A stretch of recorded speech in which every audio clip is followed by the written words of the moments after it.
muslimin muslimat. Artinya apa? Orang yang ingin mencari ketenangan jiwa, dia pergi ke danau, dia pergi ke pantai, dia pergi ke bukit, tapi apa yang dia dapat? Maksiat, dosa.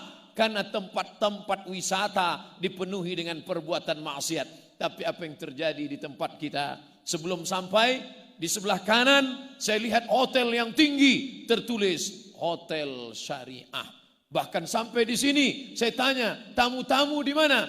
Ditempatkan di tempat yang terjaga. Fasilitas hotel, tapi iman mata terjaga. Saya ustadz tapi manusia biasa.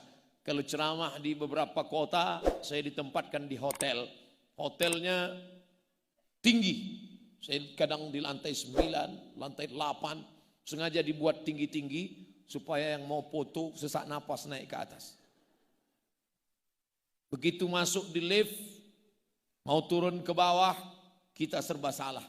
Sudah pakai peci, pakai sorban, pakai koko, pakai kain sarung. Di dalam lift ada orang besar pakai baju kekecilan, orang kecil pakai baju kebesaran.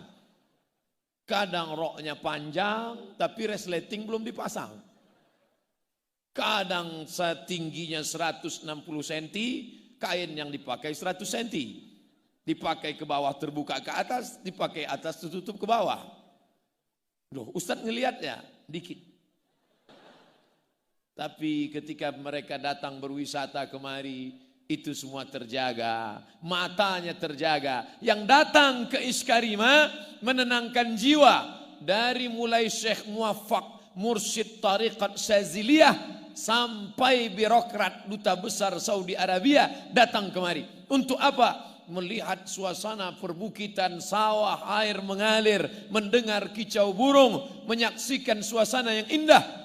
Tapi di samping itu jiwa mereka, spiritual mereka, jiwa darah daging mereka tenang. Kenapa? Ala bizikrillah, ketahuilah dengan banyak mengingat Allah, tatmainnul qulub, hati menjadi tenang. Ternyata ketenangan bukan didapat karena makanan, karena ketenangan bukan di perut, ketenangan bukan didapat lewat minuman, karena ketenangan bukan di tenggorokan leher, tapi ketenangan berada di dalam hati. Di mana letak tenang? Ayatnya dibacakan ananda kita tadi. Huwallazi anzala sakinata. Dia yang menurunkan ketenangan. Kemana? Fi qulubil mu'minin. Di dalam hati orang beriman. Kota metropolitan, semakin besar kota, semakin hebat fasilitas. Semakin banyak rumah-rumah yang menawarkan ketenangan palsu. Apa namanya? Sinema 21. Apa namanya? Karaoke. Sibuk. Masuk kantor ditekan atasan. Pulang kantor kena tilang. Sampai di rumah ditekan orang rumah. Akhirnya stres, depresi, mencari ketenangan di luar rumah. Pergi ke karaoke, nyanyikan lagu pop, tidak tenang. Masuk lagu dangdut, makin gak tenang. Lagu rock, R&B, K-pop, makin tak tenang. Akhirnya makan pil anjing gila, baru agak tenang. Masuk sabu-sabu, makin tenang. Sakau, mati, hilang. Di mana sebenarnya ketenangan itu? Ketenangan itu jawabannya, datanglah ke komplek Iskarima. Allahu Akbar. Maka ke depan akan menjadi alternatif wisata bersih, wisata steril, wisata religius. Apa yang ingin dicari? Ingin melihat pemandangan sawah yang menguning, silakan datang. Ingin melihat gemerici air terjun, silakan datang. Ingin mendengar kicau burung, silakan datang. Memangnya di kota tidak ada burung? Banyak, tapi burung-burung tersiksa di dalam sarang. Berkicau juga dia, tapi orang yang ahli burung tahu, lain kicau burung di kota dengan kicau burung yang bebas kemana terbang sejauh mata memandang. Hari petang dia kembali pulang, dia tahu di mana letak sarang.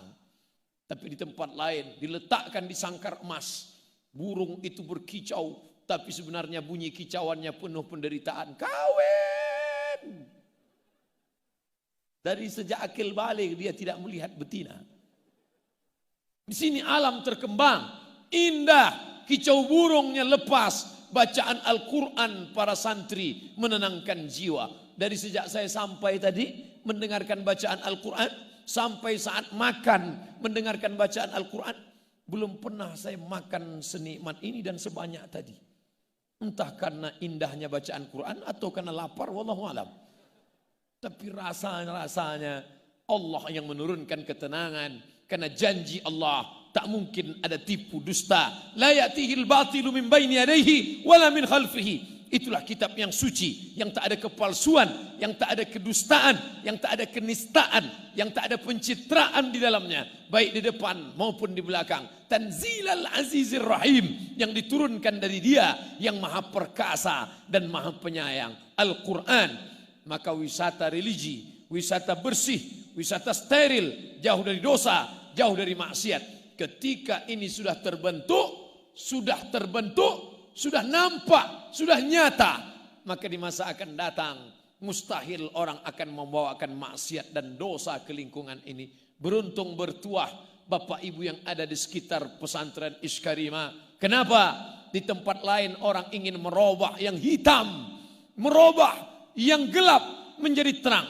Tapi di sini sudah terang duluan, sudah terang dengan cahaya Al-Quran. Maka mustahil orang akan dapat berbuat maksiat dan dosa. Andai pun ada diam-diam, tapi untuk nyata dia tidak akan berani. Kenapa? Karena masyarakat sudah ngaji, sudah terbentuk pola pikirnya, sudah nyata di depan mata, sudah nampak anak-anak penghafal Al-Quran. Maka nikmat besar bukan karena tinggal di kaki bukit dengan udara yang sejuk, bukan tinggal di tempat suasana dengan sterilnya, jauh dari polusi, bukan tinggal di tempat penuh dengan gemerlap dunia harta benda, tapi tinggal dengan mata yang indah melihat pemandangan, hati yang nyaman mendengarkan Al-Quran. Itulah kenikmatan yang luar biasa. Hadirin hadirat, muslimin muslimat yang dimuliakan Allah SWT. Saya yakin dan percaya bapak-bapak Kapolres Dandim yang pernah bertugas di sini, pindah dia ke tempat lain. Saya yakin di tempat lain mungkin orang minta rekomendasi supaya dipindahkan ke tempat lain. Tapi saya yakin yang pernah bertugas kemari malah tidak akan pernah mau pindah ke tempat lain karena kenikmatan yang luar biasa. Ustaz kok tahu? Saya aja ingin berlama-lama di sini. Kalaulah bukan karena janji besok malam pengajian di MPR, mungkin saya akan minta nambah agak 2 malam lagi di sini. Kenapa? Karena suasana yang tenang. Oh, ini Ustaz ngomong basa-basi. Tak ada dusta di antara kita. Di tempat lain kita merasa tenang, nyaman, dingin, adem, ayam. Ternyata AC-nya kencang. Tapi di sini AC saya matikan. Tenang, sejuk, pikiran lapang, bauh mata memandang anak-anak membaca Al-Quran, penuh dengan sopan santun, adab. Anak-anak mencium tangan. Saya merasa tangan saya yang penuh bergelimang dosa tak layak mereka cium. Mereka hafal Al-Quran 30 juz di kepala mereka. Sedangkan Abdul Somad juz 30 pun kadang-kadang hilang-hilang timbul. Tak layak.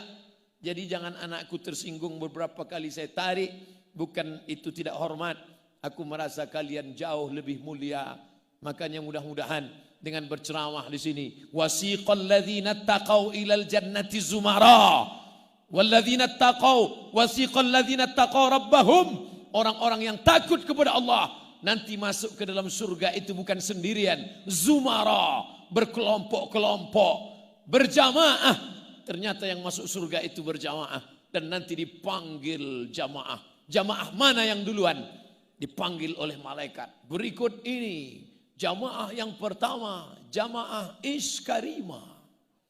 Masuk. Yang pertama masuk pendiri almarhum. Yang kedua pengurus yayasan, ketua sekretaris bendahara. Lalu semuanya masuk. Security masuk juga.